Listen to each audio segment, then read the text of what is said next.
पुन्हा एकदा मी तुमच्यासाठी एक छानशी गोष्ट घेऊन आली आहे. गोष्टीचं नाव आहे बासरीवाला मुलगा आणि गावकरी. फार फार वर्षापूर्वीची गोष्ट. एका गावात उंदरांचा फार सुळसुळाट झाला होता. घरात, दुकानात, शेतात नुसते उंदीरच उंदीर. त्यामुळे अन्नाचे नुकसान होत होते. कोणत्याही परिस्थितीत उंदराचा नाश करायचा असे गावकरी ठरवतात. पण अनेक उपाय करूनही उंदराचा नाश काही होत नाही. ही गोष्ट शेजारच्या गावातल्या एका बासरीवाल्याला कळते. तो त्या गावात येतो आणि गावकऱ्यांना म्हणतो, मी या उंदराचा बंदोबस्त करतो. तुम्ही मला त्या बदल्यात 100 सुवर्णमुद्रा द्या. गावकरी तयार होतात. मग तो बासरीवाला बासरी वाजवत वाजवत गावामध्ये फिरत असतो. त्याच्या बासरीच्या सुरामुळे सर्व उंदीर त्याच्याकडे आकर्षित होतात आणि त्याच्या मागे धावू लागतात.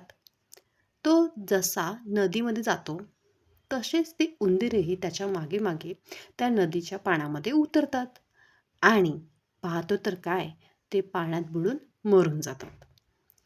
बासरीवाला गावकऱ्यांना आपली मागणी मागतो. मात्र गावकरी 100 सुवर्णमुद्रा द्यायला नकार देतात. बासरीवाल्याला गावकऱ्यांची लबाडी कळून येते. तो म्हणतो, ठीक आहे, आता मी तुम्हाला कशी अद्दल घडवतो ते बघत राहा.